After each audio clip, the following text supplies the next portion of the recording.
നമസ്കാരം എല്ലാ പ്രേക്ഷകർക്കും ഗൾഫ് ടുഡേയിലേക്ക് സ്വാഗതം. ഞാൻ പ്രവിതാലക്ഷ്മി. ഗൾഫ് വാർത്തകളിലേക്ക് വരും മുൻപ് ഏറ്റവും പ്രധാനപ്പെട്ട വാർത്തയുടെ കൂടുതൽ വിശദാംശങ്ങളിലേക്ക് കടക്കുകയാണ്. നടിയെ ആക്രമിച്ച കേസിലെ എറണാകുളം പ്രിൻസിപ്പൽ സെഷൻസ് കോടതിയുടെ വിധിപ്പകർപ്പ് 24-ന് 1709 പേജുള്ള വിധിയിൽ ദിലീപിനെതിരെ ഗൂഢാലോചനയ്ക്ക് തെളിവില്ല എന്നും വ്യക്തമാക്കുന്നു. ഒന്നാം പ്രതി പൾസർ സുനി ദിലീപിൽ നിന്ന് പണം വാങ്ങിയത് തെളിയിക്കാൻ പ്രോസിക്യൂഷന് കഴിഞ്ഞില്ല. ദിലീപിന്റെ ഫോണിൽ നിന്നും നീക്കം ചെയ്ത ഡേറ്റകൾ കേസുമായി ബന്ധപ്പെട്ടതെന്ന് തെളിയിക്കാൻ പ്രോസിക്യൂഷനായില്ല. ഡിജിറ്റൽ തെളിവുകൾ ഹാജരാക്കിയതിൽ വീഴ്ചയുണ്ടെന്നും വിധിയിൽ പറയുന്നു. കൂടുതൽ വിശദാംശങ്ങളുമായി വിഷ്ണു സുരേഷ് ചേരുകയാണ്. വിഷ്ണു, അതായത് പ്രോസിക്യൂഷൻ നിരത്തിയതെല്ലാം കേവലം ആരോപണം മാത്രമാണ്, ഇത് തെളിയിക്കാനായില്ല എന്നുള്ളതാണ് ഈ വിധിപ്പകർപ്പിൽ നിന്ന് മനസ്സിലാക്കുന്നത്. എന്തൊക്കെ കൃത്യമായ നിരീക്ഷണമാണ് കോടതിയുടെ ഭാഗത്തു നിന്ന് ഉണ്ടായിരിക്കുന്നത്?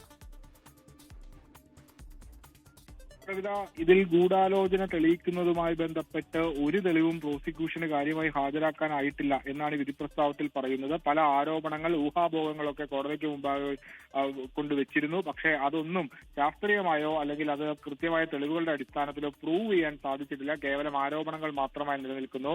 അതിൽ ചില കാര്യങ്ങളാണ് ഇപ്പോൾ നമ്മൾ പുറത്തുവിടുന്നത്. അതിൽ വിധി പറഞ്ഞത് അതിലേറെ കാര്യങ്ങൾ ഉണ്ടെന്ന് നമ്മൾ മനസ്സിലാക്കുന്നു. പ്രോസിക്യൂഷൻ വലിയ അഭിമാനത്തോടുകൂടി പറഞ്ഞത് ദിലീപും ഈ പറയുന്ന പൾസർ സുനിയും തമ്മിൽ നടത്തിയ സാമ്പത്തിക ഇടപാടുകളുടെ രേഖകൾ ഞങ്ങളുടെ പക്കലുണ്ട് എന്നാണ്. പൾസർ സുനിയുടെ അമ്മയുടെ അക്കൗണ്ടിലേക്ക് 1,10,10,000 രൂപ ഈ കേസിന്റെ കൊട്ടേഷൻ അഡ്വാൻസ് എന്ന രീതിയിൽ എത്തി. അതെല്ലാം അതിന്റെ രേഖകളൊക്കെ ഉണ്ട് എന്നാണ് നിലവിൽ പ്രോസിക്യൂഷൻ അവകാശപ്പെട്ടിരുന്നത്. പക്ഷേ ഒരു കൊട്ടേഷന്റെ അടിസ്ഥാന തത്വമെന്നാൽ പണം നൽകി മറ്റൊരാൾക്ക് പണം നൽകി ഒരു ക്രൈം ചെയ്യിക്കുക എന്നുള്ളതാണ് കൊട്ടേഷന്റെ അടിസ്ഥാനമായ ചട്ടം. പക്ഷേ അത് പ്രൂവ് ചെയ്യാൻ വേണ്ടിയിട്ട് സാമ്പത്തിക ഇടപാടുകൾ ഏറെ നിർണായകമാണ്. എന്നാൽ ഇവിടെ അത്തരത്തിൽ സാമ്പത്തിക ഇടപാടുകളുടെ രേഖകൾ കണ്ടെത്താൻ പ്രോസിക്യൂഷൻ സാധിച്ചിട്ടില്ല. അതൊന്നാമത്തെ കാര്യം. മറ്റൊന്ന്, ഈ ദിലീപിന്റെ മൊബൈൽ ഫോണിൽ പല രേഖകളും ഉണ്ടായിരുന്നു. അത് ഫോർമാറ്റ് ചെയ്യപ്പെട്ടു. ഈ കേസിന്റെ നിർണായക രേഖകളാണെന്നൊക്കെ പ്രോസിക്യൂഷൻ പറഞ്ഞിരുന്നു. പിന്നീട് എന്തുകൊണ്ടാണ് ആ മൊബൈൽ ഫോൺ നിങ്ങൾ ഫോറൻസിക് പരിശോധനയ്ക്ക് അയക്കാതിരുന്നത് എന്നൊരു സുപ്രധാന ചോദ്യം കോടതിയുടെ ഭാഗത്തു നിന്നുണ്ടാകുന്നു. ഡിജിറ്റൽ തെളിവുകൾ ഹാജരാക്കുന്നതിൽ പ്രോസിക്യൂഷൻ എങ്ങനെ പരാജയപ്പെട്ടു എന്ന് ഈ ചോദ്യത്തിൽ നിന്ന് വളരെ വ്യക്തമാണ്.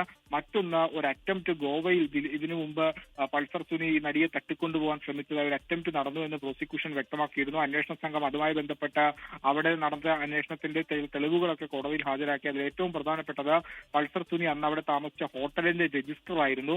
പക്ഷേ ആ രജിസ്റ്ററും പോലീസിന്റെ മഹസറും തമ്മിൽ ഒത്തുപോകുന്നില്ല. അതിൽ ചില വീഴ്ചകൾ സംഭവിച്ചിട്ടുണ്ട്. ഒപ്പം തന്നെ അത്തരത്തിലൊരു പരാതി നടി ഇതുവരെ ഉന്നയിച്ചിട്ടില്ല എന്ന് പറയുന്നു. അപ്പോൾ അതെങ്ങനെ ഒരു അറ്റംപ്റ്റായി കണക്കാക്കാനാകുമെന്ന് കോടതി ചോദിക്കുന്നു. പൾസർ സുനി ജനുവരി മാസത്തിൽ 2017 ജനുവരി മാസത്തിൽ ദിലീപിന്റെ വീട്ടിൽ വന്നു പോകുന്നത് കണ്ടു എന്നൊരു സാക്ഷിയുടെ മൊഴി ഈ കേസുമായി ബന്ധപ്പെട്ട ഏറ്റവും നിർണായകമായ മൊഴിയായിരുന്നു. പക്ഷേ അങ്ങനെ ആ സമയത്ത് പൾസർ സുനി ഗോവയിലാണ് എന്നാണ് കോടതിയുടെ വിലയിരുത്തൽ. അത്തരത്തിലുള്ള തെളിവുകൾ പ്രതിഭാഗം ഹാജരാക്കുകയും ചെയ്തിരുന്നു. അത് കോടതി ശരിവെക്കുന്നു. അപ്പോൾ തന്നെ സാക്ഷികളെ കെട്ടിച്ചമച്ച സാഹചര്യം ഇതിലുണ്ട് എന്ന് പറയുന്നു. ദിലീപിന്റെ അറസ്റ്റുമായി ബന്ധപ്പെട്ട ഈ കേസിലെ ആദ്യത്തെ അന്വേഷണ ഉദ്യോഗസ്ഥനായ ദിനേന്ദ്ര കശ്യപിനെ ആ അറസ്റ്റിന്റെ വിവരങ്ങൾ അറിയിച്ചില്ല എന്ന് കോടതി വ്യക്തമാക്കുന്നുണ്ട്. അതെന്തുകൊണ്ടാണ് അത്തരത്തിലൊരു വീഴ്ച സംഭവിച്ചതെന്ന് ചൂണ്ടിക്കാണിക്കുന്നു. അങ്ങനെ നിരവധിയായ വീഴ്ചകൾ പ്രോസിക്യൂഷൻ എന്തുകൊണ്ട് സംഭവിച്ചു, എന്താണ് പ്രോസിക്യൂഷൻ എവിടെയാണ് പരാജയപ്പെട്ടത് എന്നുള്ള കാര്യങ്ങളൊക്കെ വ്യക്തമാക്കുകയാണ് കോടതി.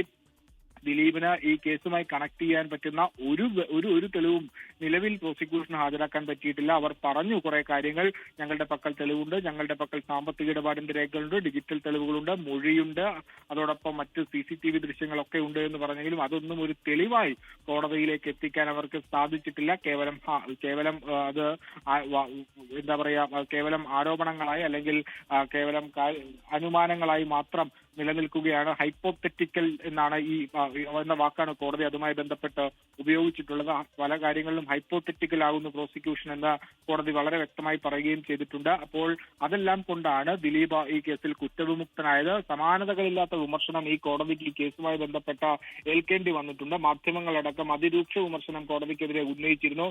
പക്ഷേ കോടതി ഈ കേസിന്റെ വിധി പ്രസ്താവം പറയുന്നതിന്റെ തുടക്കത്തിൽ വളരെ കൃത്യമായി പറഞ്ഞു, വാദിഭാഗവും പ്രതിഭാഗവും തനിക്കെതിരെ അതിരൂക്ഷ വിമർശനങ്ങൾ ഉന്നയിച്ചു. അതൊന്നും മുഖവരക്കെടുക്കുന്നില്ല.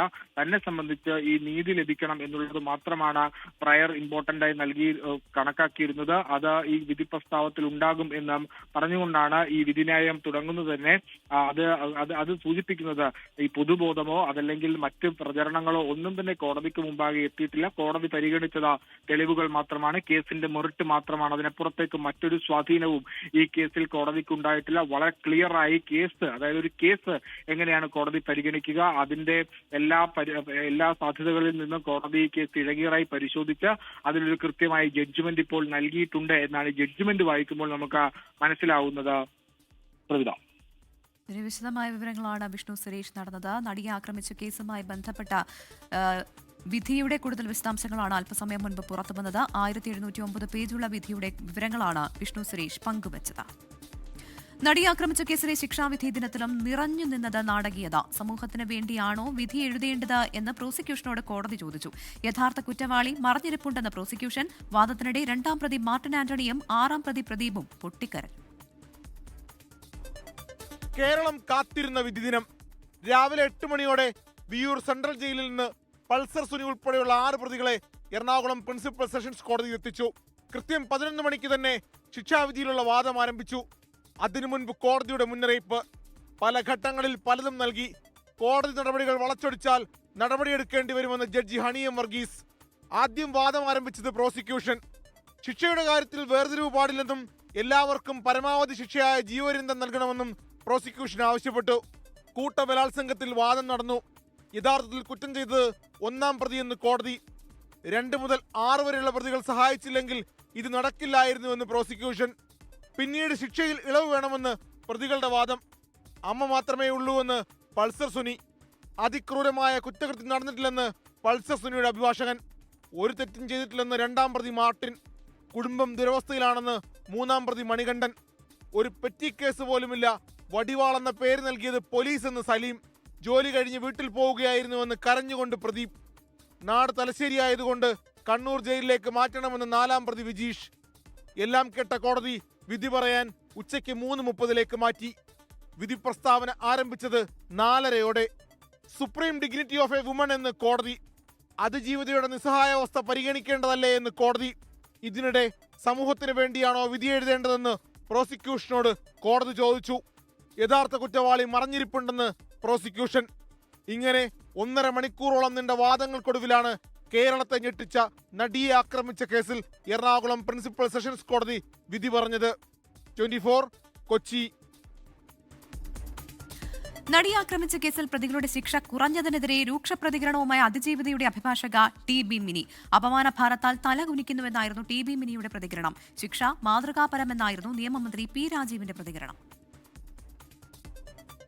ശിക്ഷ മാതൃകാപരമെന്നും വിധി അന്വേഷണ സംഘത്തിനും പ്രോസിക്യൂഷനുമുള്ള അംഗീകാരമാണെന്നുമായിരുന്നു നിയമമന്ത്രി P രാജീവിന്റെ പ്രതികരണം. നേരിട്ട് കുറ്റകൃത്യത്തിൽ പങ്കെടുത്തിട്ടുണ്ട് എന്ന് കോടതി കണ്ടെത്തിയിട്ടുള്ള എല്ലാവർക്കും മാതൃകാപരമായൊരു ശിക്ഷ ഉറപ്പാക്കുന്നതിൽ പ്രോസിക്യൂഷൻ വിജയിച്ചിരിക്കുന്നു എന്ന് തന്നെയാണ് നമുക്ക് കാണേണ്ടത്. എന്നാൽ വിധിക്കെതിരെ രൂക്ഷ പ്രതികരണമാണ് അതിജീവിതയുടെ അഭിഭാഷക TB മിനി നടത്തിയത്. അപമാനഭാരത്താൽ ഞാൻ എന്റെ തല കുനിച്ചിരിക്കുകയാണ്. കൊടും ക്രൂരത ചെയ്ത ഈ പ്രതികൾക്ക് ഈ ശിക്ഷ കൊടുത്താൽ മതിയോ? പരമാവധി ശിക്ഷ ലഭിച്ചില്ല എന്നും വിധി പരിശോധിച്ച ശേഷം തുടർ നടപടികൾ സ്വീകരിക്കുമെന്നും മന്ത്രി സജി ചെറിയാൻ പറഞ്ഞു. ഇത്രയും വലിയൊരു പ്രമാദമായ കേസിൽ നൽകിയ ശിക്ഷ അതിനകത്ത് എന്തെങ്കിലും കുറവുണ്ടോ എന്ന് പരിശോധിച്ച് തുടർ നടപടി സർക്കാർ സ്വീകരിക്കും. പ്രോസിക്യൂഷന് വീഴ്ച സംഭവിച്ചിട്ടില്ല എന്ന് CPI സംസ്ഥാന സെക്രട്ടറി ബിനോയ് വിശ്വം പ്രതികരിച്ചു. എന്തുകൊണ്ടാണ് വൻ മീനുകളെ വെറുതെ വിടുകയും ചെറിയ മീനുകളെ പിടിക്കാൻ വേണ്ടിയുള്ള വ്യഗ്രത കാണിക്കച്ചതെന്ന് ചോദ്യമുണ്ടാകും. നീതി കിട്ടുമോ എന്ന സംശയം അതിജീവിത പങ്കുവച്ചിരുന്നുവെന്ന് ഉമാ തോമസ് MLA. ഇത്രയും നാള് ഒരു കുട്ടി വഴിയിൽ അപമാനിക്കപ്പെട്ടിട്ട് ഇത്രയും നാൾ ഇതിനു വേണ്ടിയിട്ട് പോരാടിയെങ്കിൽ ആ പോരാട്ടത്തിനുള്ള മറുപടി പോലും ആ കുട്ടിക്ക് കിട്ടിയില്ല. 1ാം പ്രതിക്ക് ജീവപര്യന്തം ശിക്ഷ പ്രതീക്ഷിച്ചിരുന്നുവെന്ന് സംവിധായകൻ കമൽ പറഞ്ഞു. ശിക്ഷ ലഭിച്ചത് അതിജീവിതയ്ക്കാണ് എന്നായിരുന്നു ചലച്ചിത്ര പ്രവർത്തക ഭാഗ്യലക്ഷ്മി പറഞ്ഞത്. അതിജീവിതയ്ക്ക് അമ്മയുമില്ല, പ്രായവുമില്ല, ജീവിതവുമില്ല, ഒന്നുമില്ല. അവൾ ആജീവനാന്ത തടവിന് അവൾ വിധിക്കപ്പെട്ടിരിക്കുന്നു. അവൾക്കാണ് യഥാർത്ഥത്തിൽ ജീവപര്യന്തം ശിക്ഷ കിട്ടിയിരിക്കുന്നത്. News desk 24. വാർത്തകൾ തുടരുന്നു. ഈ വർഷത്തെ ഖത്തർ ദേശീയ ദിനാഘോഷങ്ങൾക്ക് ദർബ് അൽ സായിൽ തുടക്കമായി. ഖത്തറിന്റെ പാരമ്പര്യവും സാംസ്കാരിക മൂല്യങ്ങളും പ്രതിഫലിപ്പിക്കുന്ന വിപുലമായ പരിപാടികളാണ് ഇവിടെ നടക്കുന്നത്. ഡിസംബർ 18-നാണ് ഖത്തർ ദേശീയ ദിനം. ഉംസലാലിലെ 1.5 ലക്ഷം ചതുരശ്ര മീറ്റർ വിസ്തൃതിയുള്ള ദർബൽ സായി മൈതാനിയിലാണ് ദേശീയ ദിനാഘോഷങ്ങൾക്ക് തുടക്കമായത്. പരമ്പരാഗത അറബ് ഗോത്രജീവിതം പ്രതിഫലിപ്പിക്കുന്ന അൽ മക്തർ, അൽ അസ്ബ തുടങ്ങിയ പരിപാടികൾക്ക് പുറമെ കാവ്യസന്ധ്യകളും ചോദ്യോത്തര മത്സരങ്ങളും നടക്കും. Falconry house, hunting house, Sadu and spinning house എന്നിവ ഉൾപ്പെടെയുള്ള പരമ്പരാഗത വീടുകളുടെ പ്രദർശനവും ആഘോഷങ്ങളുടെ ഭാഗമായി ഒരുക്കിയിട്ടുണ്ട്. കുട്ടികൾക്കായി ഒട്ടകസവാരി, പഴമയുടെ നാടോടി ജീവിതം ദൃശ്യവൽക്കരിക്കുന്ന മറ്റു പരിപാടികളും അരങ്ങേറും. അറബ് സമൂഹവും കടലുമായുള്ള ബന്ധം സന്ദർശകരെ പരിചയപ്പെടുത്തുന്ന സമുദ്ര സാംസ്കാരിക ജീവിതത്തിന്റെ പുനരാവിഷ്കാരവും സന്ദർശകരെ ആകർഷിക്കും. പാരമ്പര്യ കളികളും മത്സരങ്ങളും ഖത്തറിന്റെ സമുദ്ര ചരിത്രം രേഖപ്പെടുത്തുന്ന മ്യൂസിയവും ഇതിന്റെ ഭാഗമാണ്. വിവിധ സർക്കാർ സ്ഥാപനങ്ങളും മന്ത്രാലയങ്ങളും സാംസ്കാരിക മന്ത്രാലയത്തിന് കീഴിലുള്ള കേന്ദ്രങ്ങളും വിവിധ പരിപാടികളിൽ പങ്കാളികളാകും. ഫോട്ടോഗ്രഫി, കലാപ്രദർശനം, വർക്ക്ഷോപ്പുകൾ, നാടകാവതരണങ്ങൾ എന്നിവയും ദർബൽസായിയിലെ ആഘോഷ പരിപാടികളുടെ ഭാഗമാണ്. കുട്ടികൾക്കായി വിവിധ വിനോദ പരിപാടികളിൽ ഏർപ്പെടാൻ പ്രത്യേക മേഖലയും ഒരുക്കിയിട്ടുണ്ട്. എല്ലാ ദിവസവും സെമിനാറുകളും കവിതാ സന്ധ്യകളും പ്രധാന വേദിയിൽ നടക്കും. ദിവസേന വൈകിട്ട് 3 മണി മുതൽ രാത്രി 11 വരെയാണ് പൊതുജനങ്ങൾക്ക് പ്രവേശനം അനുവദിക്കുക. അൻവർ പാലേരി, 24 ദോഹ.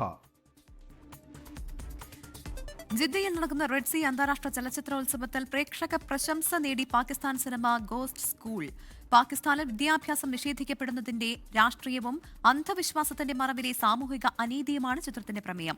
സംവിധായക സീമാബ് ഗുൽ, പ്രധാന വേഷം അവതരിപ്പിച്ച നസൂബാലിയ അർസലാൻ എന്നിവർ തങ്ങളുടെ സന്തോഷം 24മായി പങ്കുവച്ചു. പാകിസ്ഥാനി സിനിമയ്ക്ക് ആഗോളവേദിയിൽ വലിയ അംഗീകാരം നേടിക്കൊടുത്ത ചിത്രമാണ് സീമാബ് ഗുല്ലിന്റെ ഗോസ്റ്റ് സ്കൂൾ. പാകിസ്ഥാന്റെ ഗ്രാമീണ സമൂഹത്തിലെ ആഴത്തിലുള്ള സാമൂഹിക പ്രശ്നങ്ങളാണ് ചിത്രം പറയുന്നത്. 10 വയസ്സുള്ള റാബിയ എന്ന വിദ്യാർത്ഥിനിയാണ് പ്രധാന കഥാപാത്രം. യുക്തിബോധത്തോടെ ചിന്തിക്കുന്ന ഈ പെൺകുട്ടിക്ക് തന്റെ ഗ്രാമത്തിലെ സ്കൂൾ പെട്ടെന്ന് അടച്ചുപൂട്ടിയതിന്റെ യഥാർത്ഥ കാരണം കണ്ടെത്തണം. സ്കൂളിൽ പ്രേതബാധയുണ്ടെന്നും അധ്യാപകരെ ജിന്നുകൾ പിടികൂടിയിട്ടുണ്ട് എന്നുമുള്ള കിംവദന്തികളാണ് നാട്ടിൽ പരക്കുന്നത്. എന്നാൽ വിദ്യാഭ്യാസം നേടാനുള്ള തന്റെ ലളിതമായ ആഗ്രഹം മുൻനിർത്തി റാബിയ നടത്തുന്ന സത്യാന്വേഷണ യാത്ര അന്ധവിശ്വാസത്തിനും അഴിമതി നിറഞ്ഞ ഭരണകൂടത്തിനുമിടയിൽ കുടുങ്ങിക്കിടക്കുന്ന മുതിർന്നവരുടെ ലോകത്തേക്ക് അവരെ എത്തിക്കുന്നു. സാധാരണക്കാരായ കുട്ടികൾക്ക് വിദ്യാഭ്യാസം നിഷേധിക്കുന്നതിന്റെ നേർചിത്രമാണ് ghost school.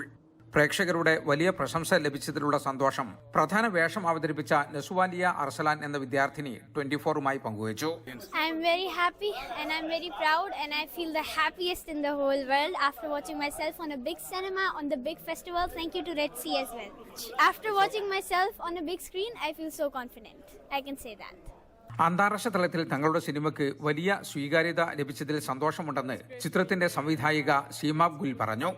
And the audiences are very warm and friendly and they really understood the character and the story and they got the humor of the film and it's really humbling to reach the audiences out here.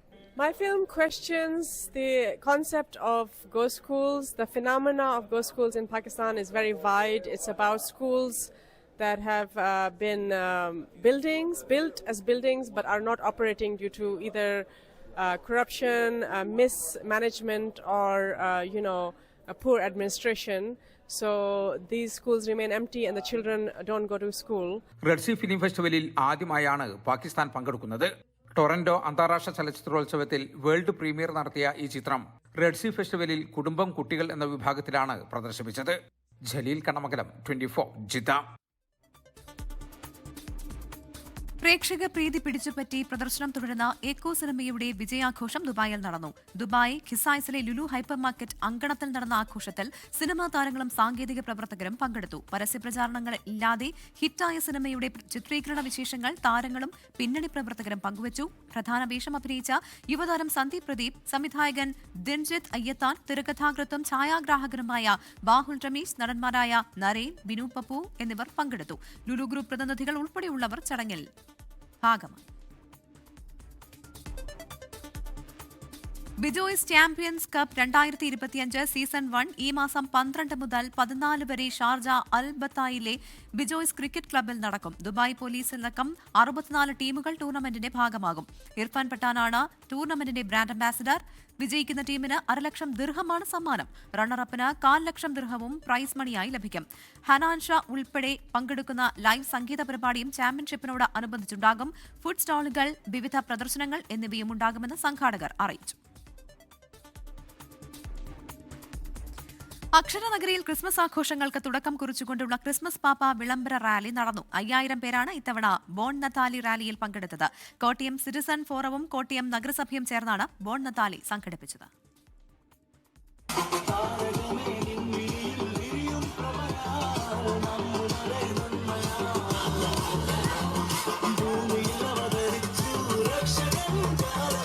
Christmas ആഘോഷങ്ങളിലേക്ക് അങ്ങനെ അക്ഷരനഗരിയും കടന്നിരിക്കുകയാണ്. ഇന്നലെ നടന്ന bone നത്താലെ റാലിയോടെയാണ് Christmas ആഘോഷങ്ങൾ തുടങ്ങിയത്. എല്ലാ വർഷവും bone നത്താലേക്ക് വരുന്നതാണ്, അടിച്ചു പൊളിക്കാറുണ്ട്. ഇത്തവണ കൂടുതൽ എക്സൈറ്റ്മെന്റ് ആണ്. കണ്ടില്ലേ പിള്ളേരുടെ പവർ. 5000 പാപ്പമാരാണ് ഇത്തവണ ബോൺ നത്താലയിൽ പങ്കെടുത്തത്.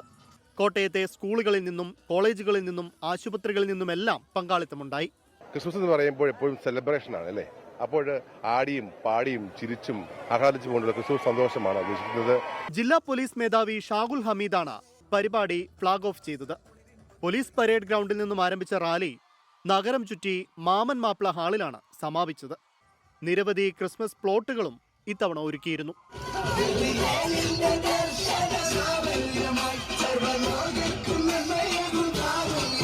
അക്ഷരനഗരിയുടെ വീഥികളും ഉണർന്നു കഴിഞ്ഞു. ഇനിയുള്ള ദിനങ്ങൾ ക്രിസ്മസ് ആഘോഷത്തിൻ്റെതാണ്. കോട്ടയത്ത് നിന്ന് അരുൺ നീണ്ടൂറിനൊപ്പം ടോബി ജോൺസൺ, 24.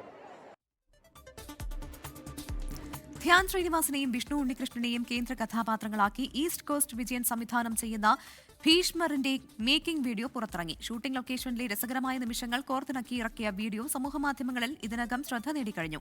കള്ളനും ഭഗവതിക്കും ശേഷം ഈസ്റ്റ് കോസ്റ്റ് വിജയനും വിഷ്ണു ഉണ്ണികൃഷ്ണനും ഒന്നിക്കുന്ന രണ്ടാമത്തെ ചിത്രമാണിത്. ദിവ്യാപിള്ള, ഇന്ദ്രൻസ്, ഷാജു ശ്രീധർ, സെന്തിൽ കൃഷ്ണ തുടങ്ങി വലിയ താരനിര ചിത്രത്തിലുണ്ട്. അൻസാജ് ഗോപിയുടേതാണ് കഥ. ചിത്രത്തിന്റെ പോസ്റ്റ് പ്രൊഡക്ഷൻ ജോലികൾ പുരോഗമിക്കുകയാണ്.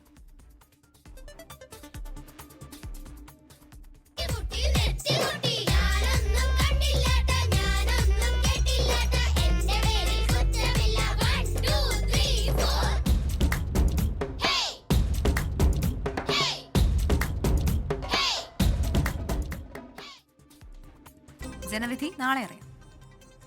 പഞ്ചായത്തിലോട്ട് കോ സ്പോൺസേഡ് ബൈ വോക്കർ ധരിക്കൂ, നടന്നുകൊണ്ടേയിരിക്കൂ.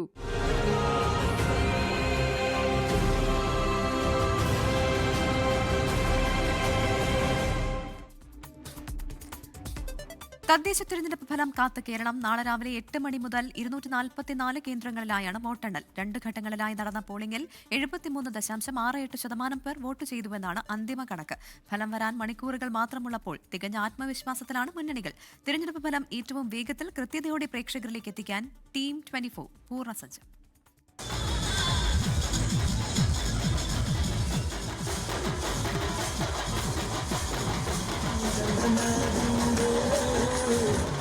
ആവേശം നിറഞ്ഞ പ്രചാരണത്തിനും വോട്ടെടുപ്പിനും ശേഷം തദ്ദേശ തെരഞ്ഞെടുപ്പിന്റെ ഫലമറിയാനുള്ള കാത്തിരിപ്പിന്റെ മണിക്കൂറുകൾ.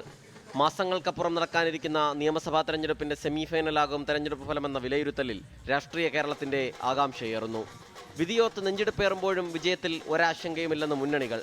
ഈ ഭരണകാലത്തുള്ള അനുഭവങ്ങളുടെ അടിസ്ഥാനത്തിൽ വീണ്ടും ഇടതുപക്ഷ ജനാധിപത്യ മുന്നണിക്ക് ഭരണ തുടർച്ച ലഭിക്കുന്ന സ്ഥിതി തന്നെയാണ് ഇപ്പോൾ കേരളത്തിലുള്ളത്.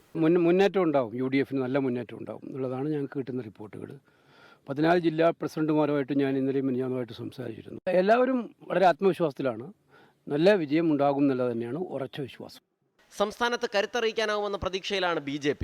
941 പഞ്ചായത്ത്, 142 ബ്ലോക്ക് പഞ്ചായത്ത്, 14 ജില്ലാ പഞ്ചായത്ത്, 86 മുനിസിപ്പാലിറ്റികൾ, 6 കോർപ്പറേഷൻ എന്നിവിടങ്ങളിലാണ് വോട്ടെടുപ്പ് നടന്നത്.